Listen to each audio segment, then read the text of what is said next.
Galera, então, aí voltando ao que a gente tinha falado, a tática da direita era justamente, em outras palavras, satanizar todos os avanços sociais. Para eles, quaisquer avanços sociais feitos na busca das reformas de base eram vistos como comunistas. Fossem eles trabalhistas, comunistas ou nenhum dos dois, né? É o caso da UDN, setores do PSD, partidos como o PL, o Partido Libertador e o PSP do Adhemar de Barros, eram esse grupo que não defendia qualquer alteração na Constituição que permitisse a democratização da reforma agrária. Então era uma agenda que a direita, na sua postura reacionária, simplesmente não aceitava qualquer alteração que pudesse transformar a ordem social e a ordem política no país. Agora, todos os setores que defendiam alguma mudança, buscando a justiça social, buscando a redistribuição de renda, esse sim, era o setor ligado ao PTB, o setor do PSB, que era minoritário a representatividade, e ao mesmo tempo também o próprio Partido Comunista na ilegalidade, que embora tivesse um ou outro deputado em outros partidos, mas também tinha uma representação junto às correntes da sociedade, movimento estudantil, movimento sindical. Então, é uma das coisas claras que vocês têm que entender, que esse processo, frente à questão da Guerra Fria, se tornava fundamental a posição ideológica dessas duas correntes. Uma liberal-conservadora, onde, no âmbito dos costumes, utilizavam-se a fé para defender agendas reacionárias e defensivas contra qualquer avanço social, que esses grupos defendiam como comunismo, quando nada mais eram que setores nacionalistas, democráticos, populares e reformistas. Então, a partir desse pressuposto, havia o debate sobre a alteração da Constituição, sobre a reforma agrária. Embora houvesse a discussão sobre um amplo leque de agendas, como reforma universitária, reforma bancária, reforma tributária, reforma urbana, na democratização do espaço público e do acesso à moradia, mas a tônica era a reforma agrária. Os movimentos sociais acreditavam que se tirasse o gargalo da reforma agrária, poderiam se resolver as questões mais primordiais do desenvolvimento de uma nação soberana. A partir desse processo, setores ligados à UDN, junto com setores do PSD, PSP e PL, não defendiam a reforma agrária como os trabalhistas preconizavam.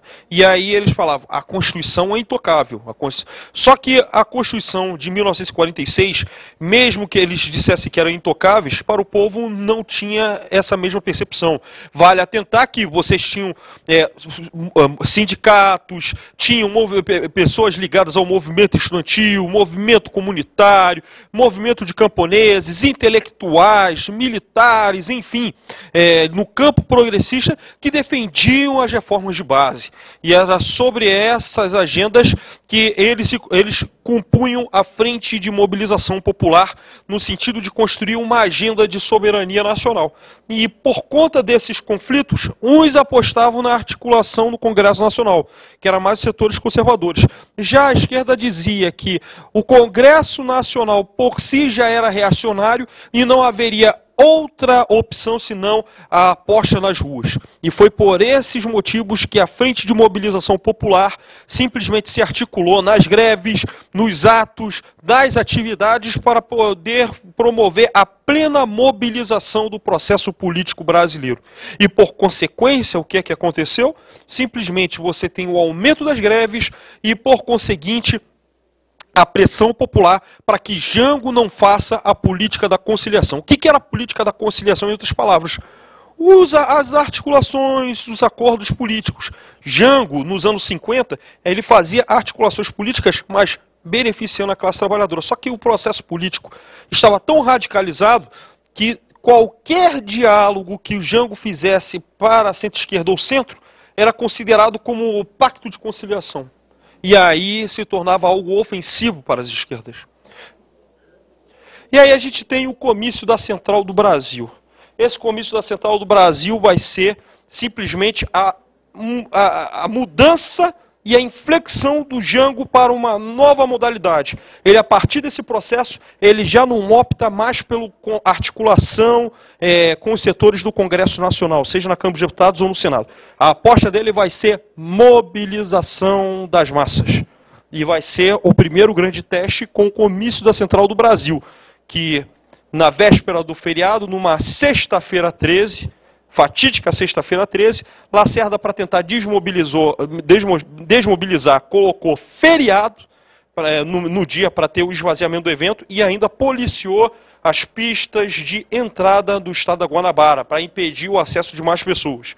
Mas ainda assim, com toda a tentativa de desmobilização, mais 300 mil pessoas estiveram no centro do Rio de Janeiro, né? E as medidas que ele assinou foi o decreto supra da Superintendência de Reforma Agrária, onde simplesmente colocava limites a partir de açudes, ferrovias e rodovias para desapropriação de terras para a reforma agrária e, ao mesmo tempo, tabelamento dos aluguéis para acabar com a especulação imobiliária. Como que você pode ter espaços e imóveis ociosos, sem utilização nenhuma?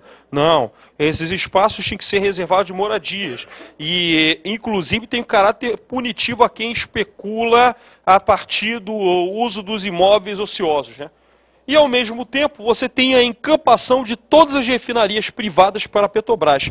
Já não bastava a Petrobras operar a partir do monopólio estatal, ainda as refinarias privadas se tornariam propriedade da Petrobras. Então, numa tacada só, Jango começa a colocar bem à esquerda a sua agenda nacional reformista, né? No enfrentamento com a direita se tornava explícito com o apoio do próprio presidente através da assinatura de decretos. A mobilização do movimento sindical presente no comício alarmou os setores conservadores que reagiram com radicalidade. Então vocês veem, campanha da legalidade, greve geral de 62, eleições de 62, plebiscito de janeiro de 63, greves pipocando por todo o país, chegando ao ponto de ter greves dos 700 mil em São Paulo. E aí você chega, tem a mobilização do comício da Central do Brasil. O que é que a direita vai pensar? Minha gente, não tem mais como tolerar. Não tem mais. Não tem mais. Enquanto isso, a direita eufórica no processo...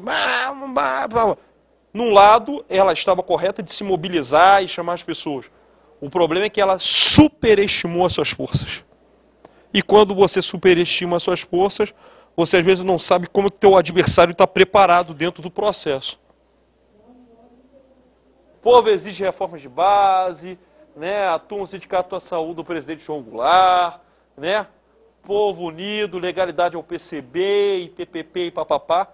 Toda essa cabeçada aqui na luta pelas reformas de base e com trabalhadores mobilizados no comício da Central do Brasil. Ó, ele aposta a partir do dia 13 de março nas ruas. Ele cai 3 semanas depois, o golpe civil militar de 64. O processo é que o pessoal, com receio do que aconteceu em 64, isso é hipótese pessoal, não estou dizendo que eu estou certo, mas é uma hipótese que eu posso levantar entre várias hipóteses. Tendo a oportunidade de ter um governo como Lula, e hipótese pessoal, é que os movimentos resolveram o seguinte: não vamos cobrar do Lula, vamos dar tempo para que ele possa fazer as reformas. E se houver protesto, é na verdade movimentação e mobilização para apoiá-lo. Não, você não vê quase nenhuma manifestação de central sindical, de movimento estudantil, questionando. E os que questionavam eram isolados no processo.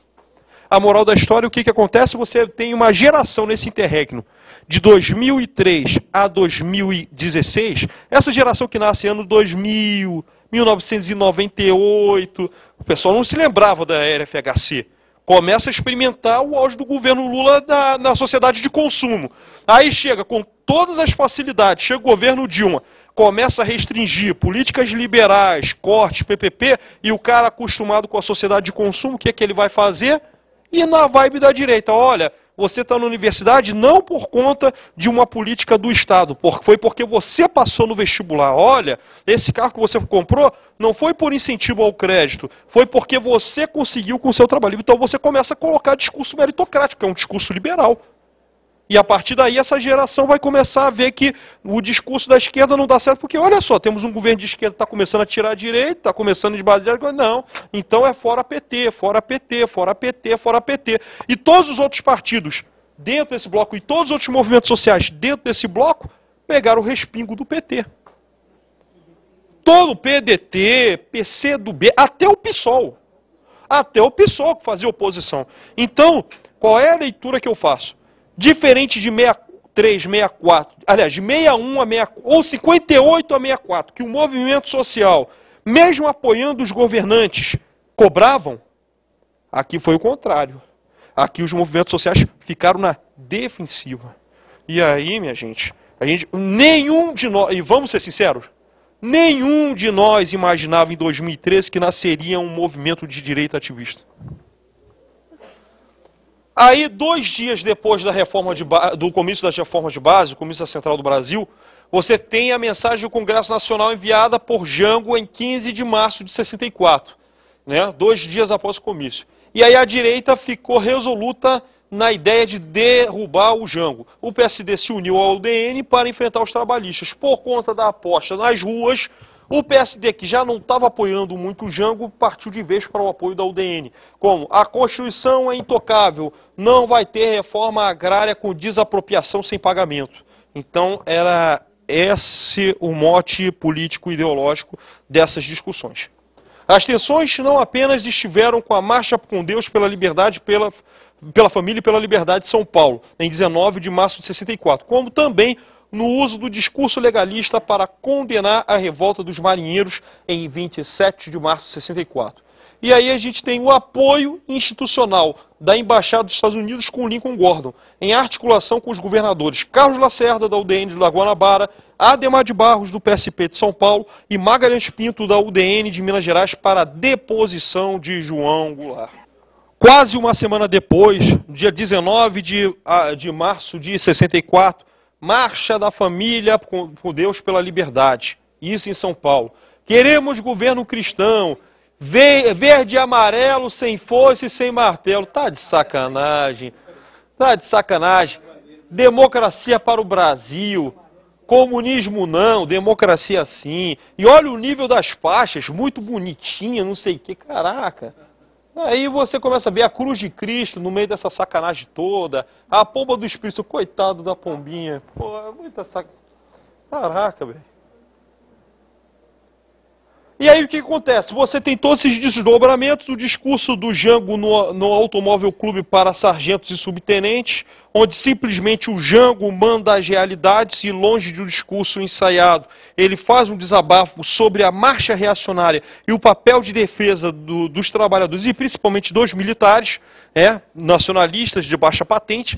Então o que acontece? O golpe civil militar consolidado em 1º de abril de 64, com a saída de João Goulart de Brasília para Porto Alegre e depois seguindo para o Uruguai. Automaticamente, lideranças sindicais e estudantis passam a ser perseguidas, sindicatos são depredados e a sede da UNE é incendiada. Tá, minha gente?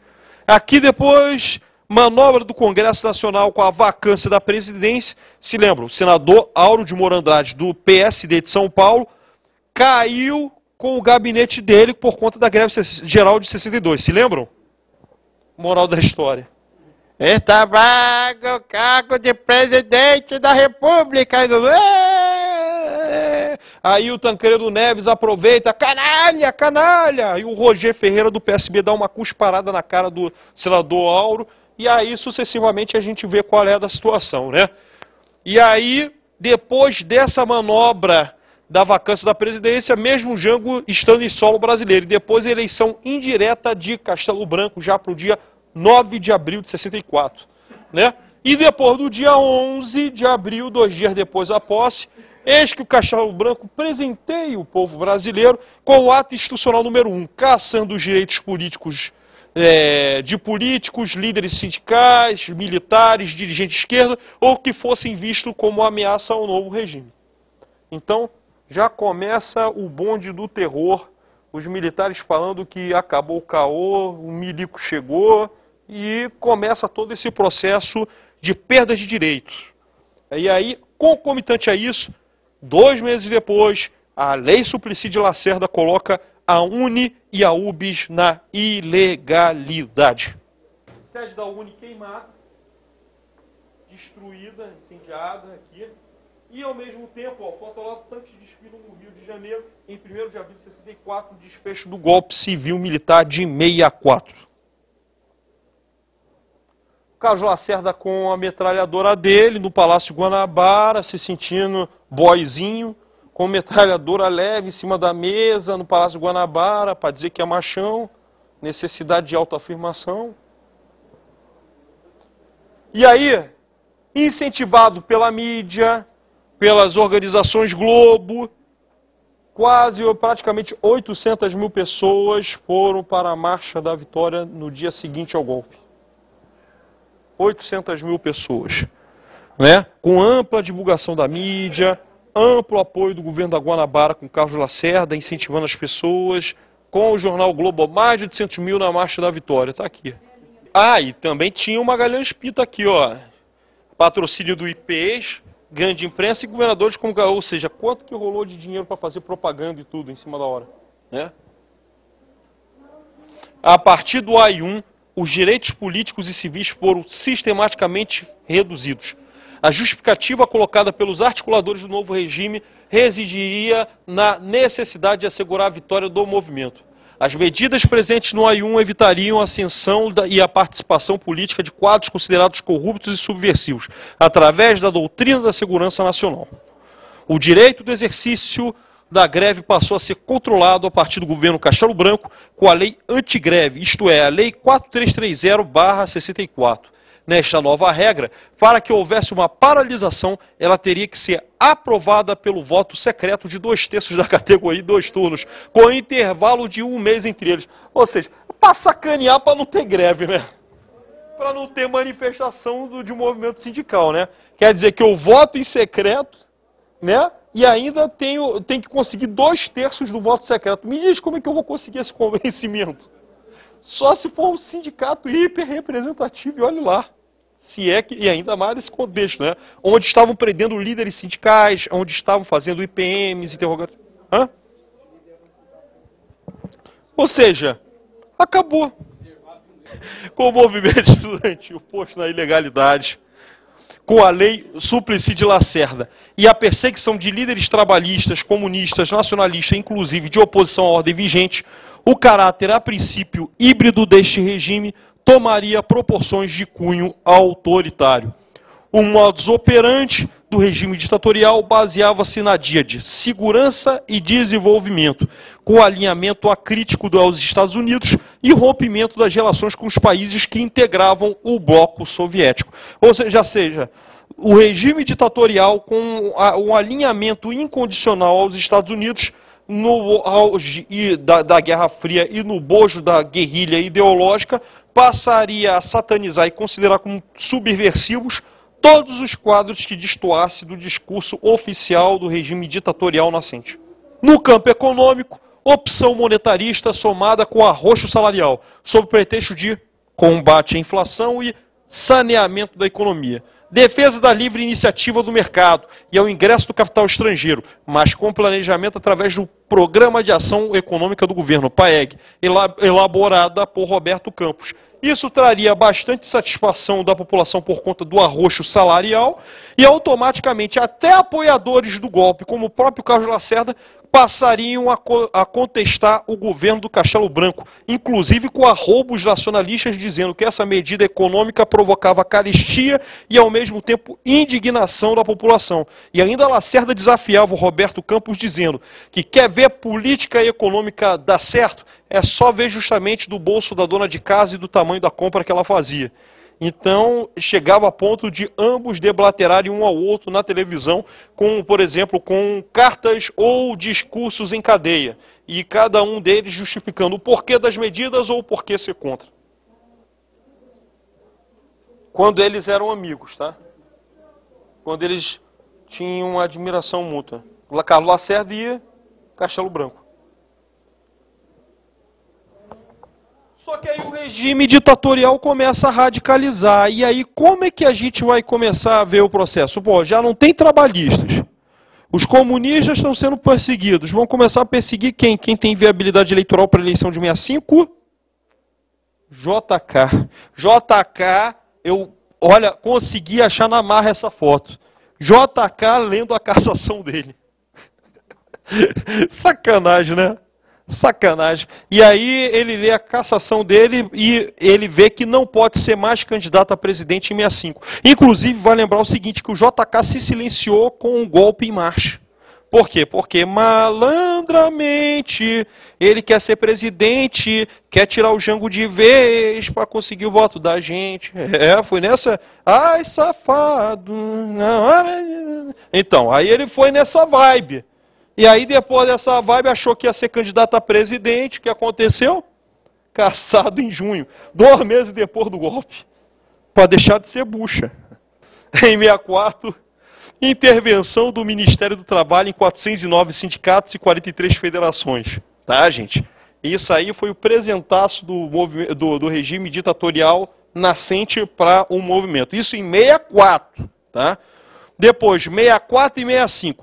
63 líderes sindicais teriam todos os seus direitos políticos atingidos por conta do AI-1, né? Além de 383 sindicatos sofrerem intervenção e mais 43 federações e 4 confederações. E aí, minha galera? E aí, qual a leitura que vocês começam a fazer? Aí é o bonde. Agora vocês estão vendo o processo de retaliação, de desmobilização e de esvaziamento das lideranças sindicais do pré-64. Vale ressaltar que, com o regime ditatorial, se deu o fim da estabilidade do trabalhador com a sua substituição pelo FGTS, criado a partir da Lei 5.107/66, em 13 de setembro de 66. Além disso, com a perda da estabilidade, tornava-se fácil a existência da alta rotatividade no mundo do trabalho, com mão de obra abundante e nem sempre qualificada. Logo, a perda do poder salarial e a repressão aos trabalhadores com a intervenção do Ministério do Trabalho nos sindicatos foram as armas do regime autoritário para reprimir com rigor as lideranças combativas e esvaziar o movimento sindical. Ou seja, não havia outra função do regime ditatorial senão esvaziar e fazer sumir quaisquer resquício de combatividade no movimento sindical. Agravamento do regime civil-militar a partir do Ato Institucional número 2, o AI-2, em 27 de outubro de 65, após a vitória da coligação PSD-PTB, com apoio do PCB, nos estados da Guanabara e em Minas Gerais. Derrota dos candidatos da UDN e resistência do setor militar associada à linha dura, que não queria a posse dos governadores eleitos, Negrão de Lima e Israel Pinheiro, respectivamente. O que acontece? Carlos Lacerda começa a questionar o processo econômico do governo Castelo Branco. E, ao mesmo tempo, ele tinha sido escolhido ainda em 64 como pré-candidato a presidente pela UDN. O que é que simplesmente o nosso amiguinho Castelo Branco faz no início de 65? Amplia o mandato dele. Só que simplesmente as eleições presidenciais para ele não seriam mais em 65, seria em 66, depois passando para 67. Tirou o gostinho do Lacerda. E aí o que o regime militar faz? Vamos fazer o seguinte, vamos apostar na derrota do candidato do Lacerda, o Freixa Ribeiro. Parece doideira o que eu estou falando, mas o regime militar, por conta da oposição do Lacerda Castelo Branco, fez tudo para que a UDN perdesse.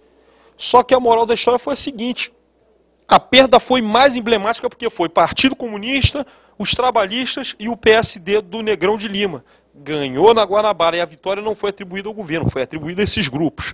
E por outro lado, em Minas Gerais, o candidato do Magalhães Pinto perde, quem ganha? Israel Pinheiro. E aí, como é que fica? Era uma eleição plebiscitária para os governos de alguns estados, mas nesses 2 estados a oposição ganhou no sentido simplesmente de não legitimar o regime ditatorial. Pasme. E aí qual é a solução? AI-2. Com o AI-2, todos os partidos políticos seriam extintos e começaria a criar um novo modelo de organização partidária, numa, abre aspas, democracia permitida, fecha aspas. E aí você tem a criação, por exemplo, os quadros da UDN e dos setores à direita vão para a Arena, a Aliança Renovadora Nacional, e os setores à esquerda do PTB, PCB e PPP, papapá, vão para o Movimento Democrático Brasileiro, o MDB. Tá, gente? Isso já em 66. Tá bom? Alguma dúvida? Tá muito claro, né, gente? Né? Aí você vai ver. Castelo Branco empossaria os governantes eleitos. No entanto, por conta da pressão da ala radical das Forças Armadas, popularia o AI-2, extinguindo todos os partidos políticos existentes e tornando indiretas não apenas as eleições presidenciais, mas as de governadores. Além disso, haveria novos critérios para a formação dos partidos. Na nova formação de político-partidários, políticos ligados ao UDN, PDC, PSP e PL, além de grande parte do PSD, fundariam a Aliança Renovadora Nacional, a Arena. Todavia, os remanescentes do velho PTB, da ala progressista do PSD e segmentos ligados ao PSB e ao PCB fundariam o Movimento Democrático Brasileiro. Permitido, o que era permitido pelo regime. Olha só as alianças, gente. Já é 66, já depois do AI-2. Já depois que o Lacerda não podia ser mais candidato a presidente. Lacerda conversa com o JK, Lacerda conversa com o Jango e começa a fazer a ideia da frente ampla. E é até chamado quadros do Partido Comunista na ideia de construir uma frente para voltar ao processo democrático. Inclusive, Lacerda com arroubos de defender a agenda dos trabalhadores, contra a pauperização do trabalho, etc. e tal. Ó, aí eles tentaram amordaçar o movimento sindical, tentaram sacanear o movimento sindical, mas aí o que acontece? Greve em Contagem em 68. Greve em Contagem em 68. A cabeçada fazendo reunião e aqui a galera protestando aqui em Contagem, Minas. Por melhorias das reivindicações salariais e luta contra o regime. E também, por sua vez, mão na cabeça, parecia até coreografia de dança baiana, mas estava ali. Repressão aos trabalhadores que participaram da greve de Osasco em 68, tá, minha gente? Tá bom? Essas greves vão marcar porque são esboços da volta do movimento sindical, tá, minha gente? Passeata dos 100 mil no Rio de Janeiro, com uma maior mobilização de oposição ao regime ditatorial na década de 60. Isso, resistência, coloquei aqui bem claro, maior mobilização de oposição do regime ditatorial na década de 60. Esse que bateu o recorde, a passeata dos 100 mil. O auge da repressão iniciada com vigor após o 30º Congresso da UNE, em Ibiúna, no interior de São Paulo, em 28 de outubro de 68, com a prisão de mais de 800 delegados, estudantes. O regime, através da doutrina de segurança nacional, tornaria como rotina os atos de violência e de desrespeito aos direitos humanos, em nome da unidade nacional no combate à subversão. Ou seja, você vai ter um decreto em 1967, e pasme, a data desse decreto seria 13 de março de 67, ou seja, 3 anos depois das reformas de base, do Comício Central. Esse decreto que faria a doutrina de segurança nacional, nada mais nada menos, colocaria a institucionalização da violência do Estado. Aqui, ó, a galera prenderam todos os 800 delegados, o bonde do terror. Não, e a culpa, alguns disseram que a culpa era da DI de São Paulo. Porque, segundo a AP, era para ser clandestino num local urbano. Aí o genial do José disse, não, vamos colocar no interior, não sei o que. Aí tu imagina os caras para pegar os outros através de ponto, e aí automaticamente eles indo para Ibiúna. Aí a galera do interior começou a estrear, a galera indo na vendinha comprar ovo, comprar pão, não sei o que, papapá. Aí até riu. Imagina, pô, aí os caras, não sei o que, vou chamar a polícia, tem alguma coisa. Aí tu imagina, pô, aí implodiu o Congresso, deu uma chuvarada pela narrativa do Congresso. Galera na lamba, como quando começa o dia seguinte, aí chega a polícia e pererei, estão todo mundo preso. Aí, galera, regime autoritário interviu em 19% dos sindicatos, 67% das confederações e 42% das federações. Os grupamentos sindicais mais combativos, associados ao CGT no pré-64, foram duramente atingidos com a intervenção direta do governo em 70% dos sindicatos, com mais de 5 mil membros. A mesma intervenção do regime, em contrapartida, atingiu cerca de 38% dos que tinham 1.000 a 5 mil membros, contra apenas 19% dos sindicatos que contavam com menos de 1.000 membros. E no período 64 a 70, o regime praticou 536 intervenções sindicais em 483 sindicatos, 49 federações e 4 confederações. E aí, minha galera? Efeito de ato institucional, minha galera. Efeito da lei 4330 da ditadura. E aí? Intervenção massiva, né? Para desmobilizar, né? Aí restou quem para poder reagir? A estudantada. E aí o que acontece? Funcionamento precário dos partidos políticos e das instituições representativas que davam legitimidade aos governos, que, com consecutivos atos institucionais, feriam os princípios democráticos. E depois, advento do AI-5 na transição 68 para 69 e clandestinidade maior do movimento sindical estudantil. Proporção dos trabalhadores inferior a estudantes oriundos da pequena burguesia, que atuaram na luta armada. O trabalhador já está no pauperismo, com dificuldades para sobreviver. Quantos que realmente iriam para a luta armada? Poucos. Explicaria para os jovens da classe média, que não tinham outra perspectiva. Então seria, na verdade, um gesto bonito de resistência apenas. Porque já era batalha perdida. E aí já era o aparelho repressor do Estado justamente para reprimir com os órgãos de tortura.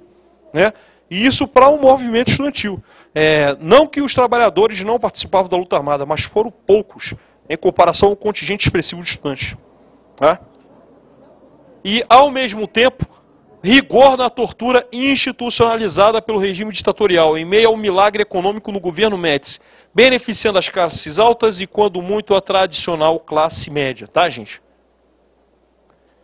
E aí, minha galera, estamos aproveitando aqui, ó, advento do neossindicalismo como novo fenômeno do movimento sindical, que, embora combativo, negava reconhecer os avanços dos trabalhadores organizados no pré-64, ressurgimento dos movimentos sociais, campanha da anistia no final da década de 70, resultando na Lei 6683/79, em 28 de agosto de 1979, vitórias eleitorais emblemáticas do MDB nas eleições de 74 e 78, driblando todo o boicote promovido pelo regime ditatorial, e a população em geral via o MDB como canal de oposição ao regime ditatorial.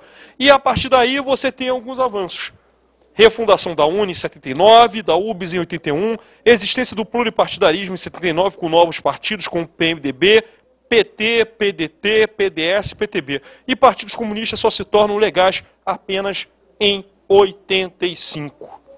Então, é mais ou menos o saldo desse processo de redemocratização.